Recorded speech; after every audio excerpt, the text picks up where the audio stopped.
عصر کی نماز کے بعد کا وقت بہت قیمتی ہے۔ یہ قبولیت کا وقت ہے۔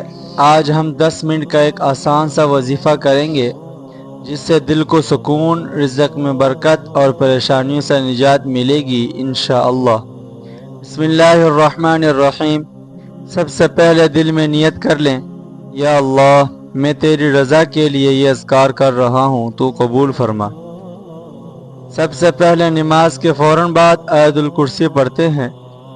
نبی صلی اللہ علیہ وسلم نے فرمایا، جو ہر فرض نماز کے بعد آیت الکرسی پڑھے، جنت اور اس کے درمیان صرف موت کا فاصلہ ہے۔ اس کے بعد تسبیح فاطمہ کریں۔ یہ وہ تحفہ ہے جو رسول اللہ صلی اللہ علیہ وسلم نے اپنی بیٹی فاطمہ کو دیا تھا۔ تکن، ٹینشن اور رزق کی تنگی دور کرتا ہے۔ دائیں ہاتھ کی انگلیوں پر گنیں، سبحان اللہ 33 بار آہستہ دہرائیں، الحمدللہ 33 بار دل سے شکر ادا کریں، اللہ اکبر 34 بار اللہ کی بڑائی کا اقرار کریں۔ اس کے بعد 100 بار درود پڑھیں۔ عصر سے مغرب تک کا درود کی بہت فضیلت ہے۔ ہر درود پر 10 گناہ معاف ہوتے ہیں، 10 درجات بلند ہوتے ہیں۔ مختصر درود اللہم صلی علی محمد وسلم 100 بار پڑھنے میں تقریباً 2.5 منٹ لگتے ہیں۔ سکون سے پڑھیں۔ دن بھر میں ہم سے جانے انجانے میں خطائیں ہو جاتی ہیں۔ استغفار دل کو صاف کرتا ہے اور رزق کے دروازے کھولتا ہے۔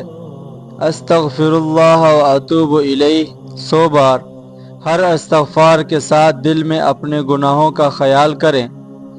یہ دعا پڑھیں، اللہ آپ کے سب کاموں کے لیے کافی ہو جائے گا۔ حسبی اللہ لا الہ الا هو علیہ توکلت وهو رب العرش العظیم 7 بار۔ اس کے بعد اپنے لیے، والدین، گھر والوں اور امت کے لیے دل سے دعا کرے۔ یہ وقت قبولیت کا ہے۔ ہاتھ اٹھا کر مانگے، یا اللہ میرے رزق میں برکت دے، پریشانیاں دور فرما، بیماروں کو شفا دے، بے اولادوں کو اولاد دے، آمین۔ دوستو، اگر یہ وظیفہ آپ کو اچھا لگا تو اسے اپنے پیاروں کے ساتھ ضرور شیئر کریں۔ ہو سکتا ہے آپ کے شیئر کرنے سے کسی کی پریشانی دور ہو جائے۔ کمنٹ میں آمین لکھ کر بتائیں کہ آپ نے مکمل وظیفہ کیا۔ یا اللہ جس نے یہ ویڈیو دیکھی اس کے دل کے ہر جائز مراد پوری فرما۔ جس پریشانی میں ہے اسے نکال دے، جو بیمار ہے اسے شفا دے، جو بے روزگار ہے اسے حلال رزق عطا فرما، آمین۔ جزاک اللہ خیرا۔ اگلے وظیفے میں ملیں گے انشاءاللہ۔ اپنا بہت خیال رکھیں۔ السلام علیکم۔